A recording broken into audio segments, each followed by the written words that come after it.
had a particularly terrible social anxiety, really, like, again, for me, dating anxiety, episode where I was just, somebody that I was really liked was being warm to me, and my system just shut down.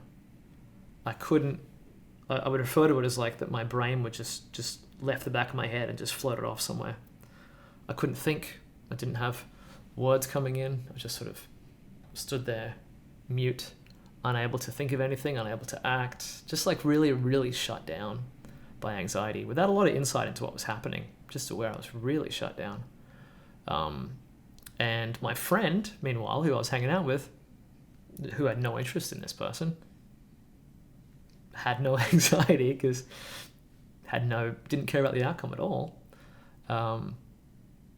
He sort of stepped in and was chit-chatting and having a great time, and the two of them ended up hanging out later, and just like it was just this terrible, like sort of like emblematic social anxiety experience for me.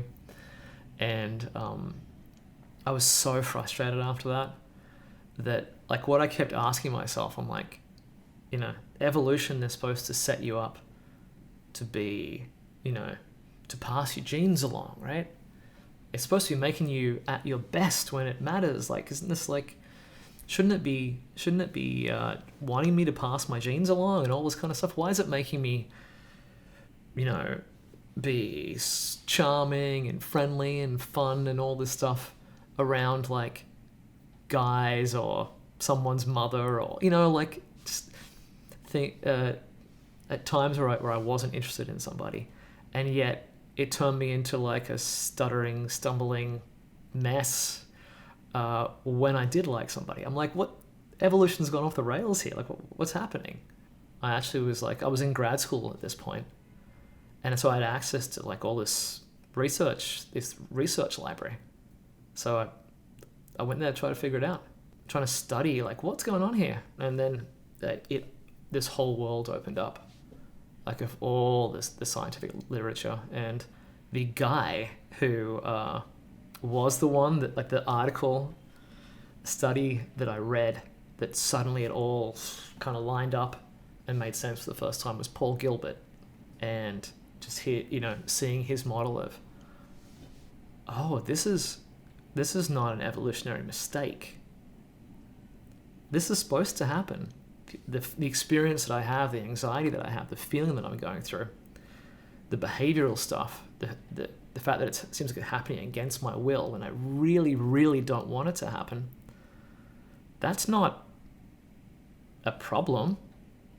That, in fact, is a solution. So what I mean by that, like because that may not make intuitive sense, our threat system, our social anxiety coming in and shutting us down, triggering all of those symptoms that we know in social anxiety, it's doing that in order to protect us. The anxious brain, the emotional brain, it is sensing there is a risk of social injury. And social injury is so important to human survival through history that it is saying, you're in danger. And so it, against our will, automatically kicks in and shuts us down. And Paul Gilbert called it involuntary submission. And I was like, oof, that hits. That's what it feels like, involuntary submission. My emotional brain sensed that as dangerous. If you ask my logical brain, it may well have told you that it wasn't dangerous. This was a friendly person who was being nice to me in a acceptable social setting. My emotional brain, though, was convinced there was a risk of social injury.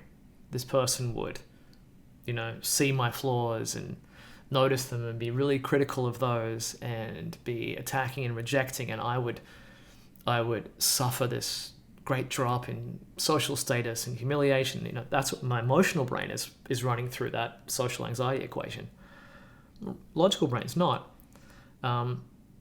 My friend, though, he didn't have any he wasn't interested in her. He wasn't, trying to get to know her. He wasn't drawn to her. So that was not risky for him. His emotional brain was not trying to connect. It was just like talking to a friendly person. And just like for me, in all these other areas of my life, this part is not sensing the risk of social injury. So it doesn't kick in. The anxiety doesn't kick in. Involuntary submission doesn't kick in to protect me. A lot of people will kind of be very confused about, I know this is not dangerous, so why am I getting so anxious? And then being really mad at themselves or critical of themselves. I shouldn't be. You're not choosing this. Like this being perceived as dangerous. It's not you choosing it. This emotional brain part, it senses some danger based on experiences from the past, probably the distant past. It just happens to see it as dangerous.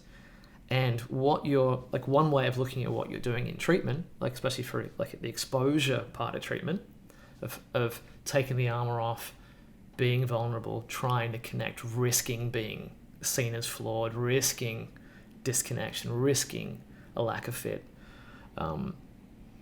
When you're like, as you take yourself towards that, you're trying to teach the part of you that's scared, the anxious part, the emotional brain, however you want to think of it.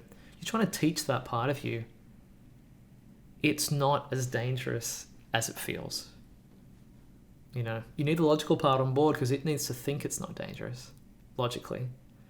But the emotional part, it's a different part of your brain. It's different. It's your childhood. It's your experience. It's your history. It needs to learn through experience and new history that this is safe. You were trying to teach it just like it's a little kid. If a little kid's afraid of something, you don't keep them away from it forever. You don't yell at them, tell them they're dumb. You don't criticize them. You're afraid again. You shouldn't be. No, you tell them it's okay. Tell them why. And then you slowly start to go face that thing you're afraid of in order to understand through experience that it's safe.